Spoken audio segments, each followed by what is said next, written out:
Welcome to Baby Boomer Tales. My name is Jim. Thank you for riding along today. I always appreciate it.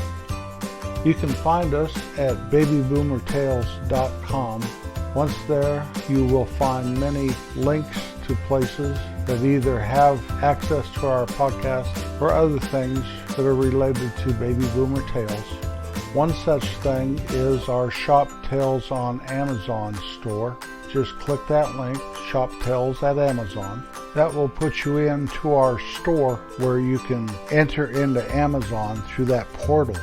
Once you are there, anything you purchase from Amazon, not just whatever toy or gift or football or whatever you chose in our store, but anything you purchase from Amazon, within the next 24 hours, we will get a small commission on at no extra cost to you.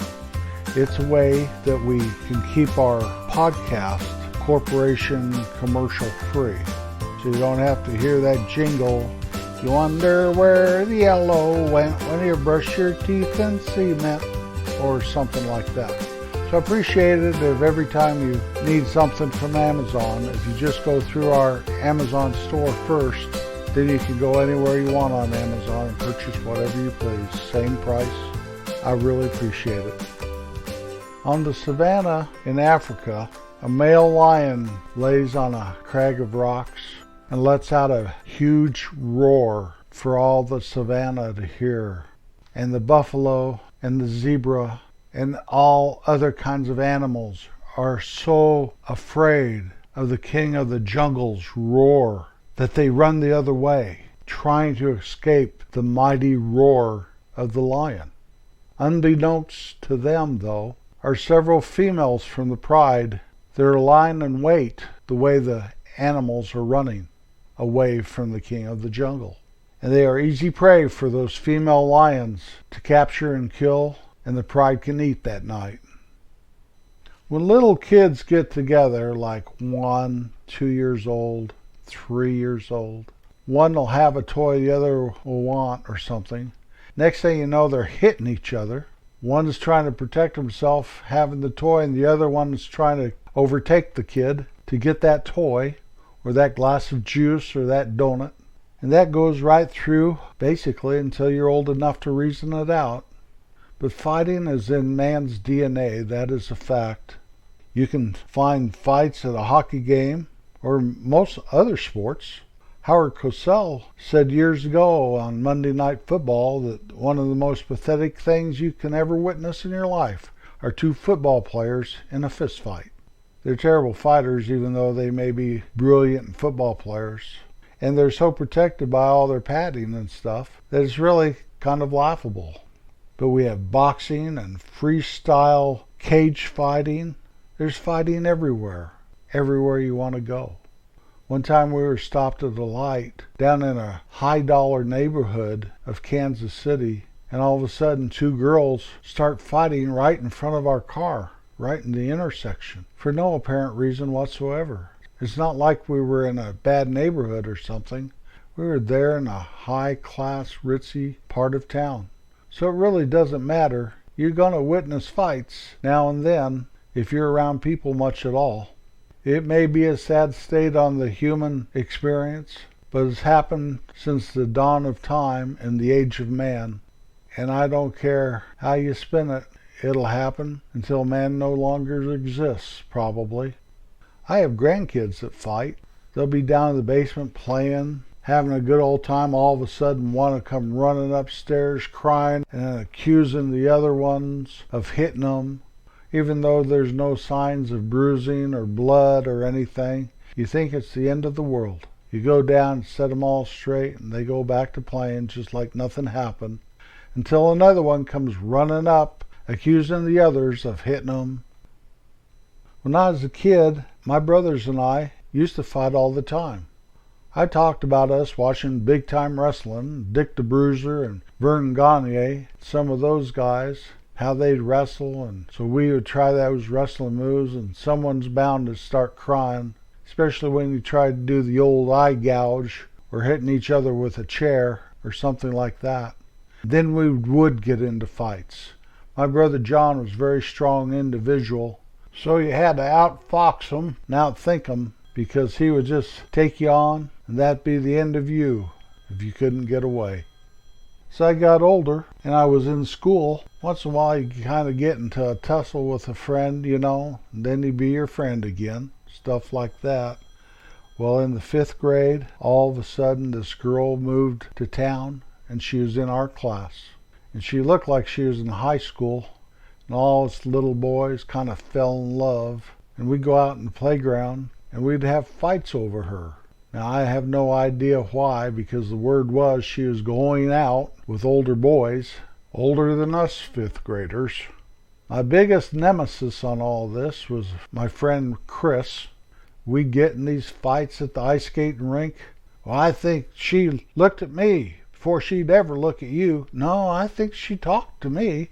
She said something to me. No. She couldn't. She would never talk to you before she talked to me. Well, I think she looked at me. What are you talking about, looking at you? She wouldn't look at you. And then we get into some kind of fisticuffs. Well, it really wasn't fisticuffs. We might have swung at each other a couple times, but one would grab the other one in a headlock, and down the snow we go, and one would sit on top of the other and put snow in their faces and go, "Take that medicine, will ya?" And the other one would kick them off of the other, and they'd get on top of him, and he'd try hitting him a couple times and throw snow in his face and say, "How's that for your medicine?" Well, we did that a few times at the skating rink, as that girl would drive by in a car with an older boy sitting right by his side. Here's us little boys fighting over her. We used to get in fights where Dave's mom could see us from up on the hill, come down and break us up, us trying to rub each other's nose in the dirt or something like that. Now, you have to remember, my fights, they started out with one person taking a swing, but they always ended up being a wrestling match, saying, "Eat this, dog breath," or something.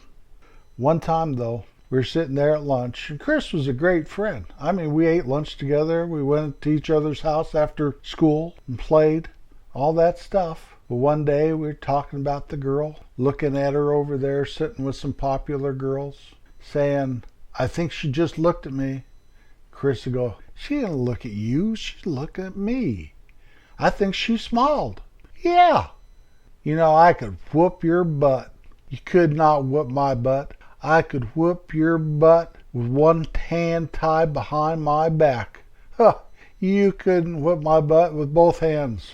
I could whip your butt with one hand tied behind my back, and Wayne here on your side and Larry over there on your side. I could whoop all three of you. And then she'd know who the toughest boy was. And then she'd smile at me and maybe even talk to me. Well, Chris said, "You're on." "What do you mean I'm on?"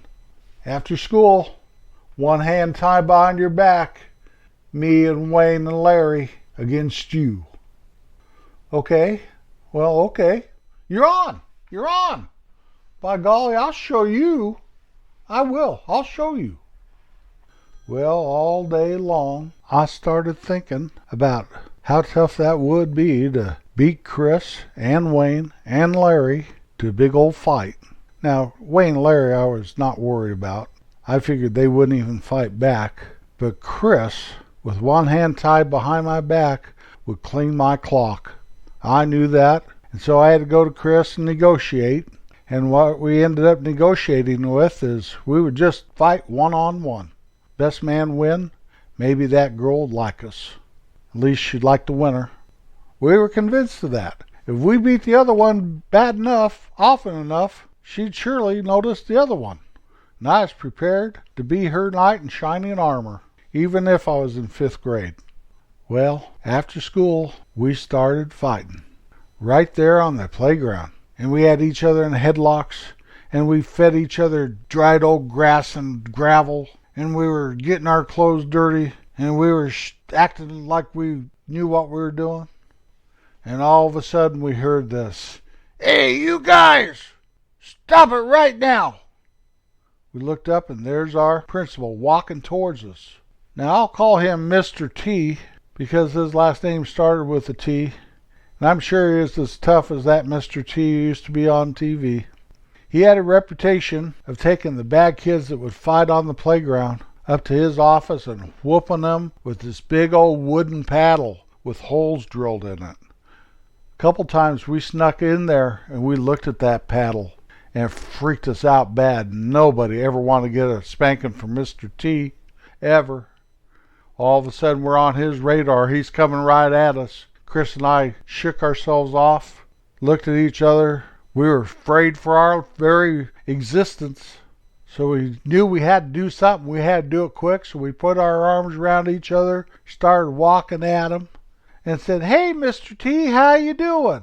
And he said something about no fighting on the playground and we're going to get punished. We said, no, no, no. This is a contest. We always have these contests to see who's the strongest. And it might look like a fight, but we don't fight. We just want to see who wins the contest, Mr. T. Somehow, by a miracle of God Almighty himself, we did not get a whooping for Mr. T that day. And that's the last time Chris and I ever fought over that girl that looked much older than us, that went out with older boys, that wouldn't look at us if we were 2 feet taller. That one there. I had one more fight that I ever remember ever getting into. It was the very next year when we were in 6th grade and we had to take a bus to a town 10 miles away, the 5th and 6th graders, for 1 year. Well, coming home on that bus one day, this kid, Jack, he always kind of had a filthy mouth, and he started directing some of his bad words and unlikableness towards a couple of the girls sitting there close to where he's sitting on the bus. And it got on my radar, and I listened for a minute. Then I got up, and I walked over to him. I said, "You can't talk that way to those girls. You shouldn't talk that way anywhere." So he threw a few expletives towards me, like he thought he was tough or smart or something. So I told him I was going to beat him up just as soon as we got off the bus. I'd meet him in the alley behind the trading post, and he'd be a chicken lily pad if he didn't meet me there too. Well, this got the attention of most of the kids on the bus. Next thing I know, we're all walking in a big old group to the alley behind the trading post. Well, Jack and I started fighting. I knocked him down. Then I did something that I'm not proud of, and I would never ever recommend it if you want to live with yourself afterwards. I kicked him in the butt while he was down. And I said, "You better stay down or I'll kick you in the butt again." And I think Jack cried and he left. So maybe I was a hero to all those girls, but I probably just looked like some tough guy that was looking for a fight. I've liked to always think that I'm a lover, not a fighter. But I'd also like to think that if a fight came at me, I'd be willing to stand up for what was right. That's the way I viewed it when Jack was throwing those insults to those girls. Now for a segment we call the Top 10 55 Years Ago. That's the top 10 pop songs this week in 1966. Number 10, "You Didn't Have to Be So Nice," The Lovin' Spoonful. Number 9, "As Tears Go By," The Rolling Stones. Number 8, "A Must to Avoid," Herman's Hermits. Number 7, "The Men in My Little Girl's Life," Mike Douglas. Number 6, "No Matter What Shape Your Stomach's In," the T-Bones. Number 5, by the Beatles, "Day Tripper." Number 4, "5 O'Clock World," the Vogues. Number 3, "She's Just My Style," Gary Lewis and the Playboys. Number 2, "We Can Work It Out," the Beatles. And the number 1 song by Simon and Garfunkel, "The Sounds of Silence." My old friend. Male lions are much larger and a lot more powerful than the female. Their roars are so mighty that it could send chills down any living creature anywhere. No matter how strong and how powerful a male lion is, the female lions are quicker.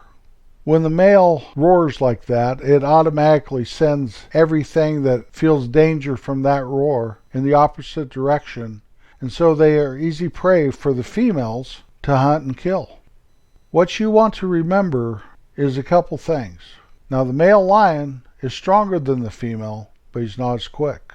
The females, there are several of them, where the male, there's just the one.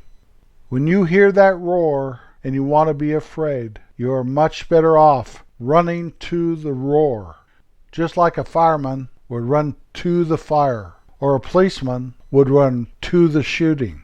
You want to run to the roar. If you run away from the roar, you will surely die. If you run to the roar, at least you have a chance. Fear not. Now, when I say that you will surely die, I'm not necessarily meaning physically, but you want to thrive and survive spiritually, emotionally, and physically in life. And you do not want fear to dictate to you how to live your life. This podcast, in no sense of the imagination, am I promoting violence or fighting or any of that stuff. I was just trying to show you basically how little boys get along as they're growing up in that precious time before puberty and common sense. Always be kind everywhere you are. Kindness is really a sign of strength. That'll do it for me this week. Thank you for coming along with me. I always appreciate it. If you like our podcast, all I ask is that you share it. I'll be back next Wednesday. Peace out.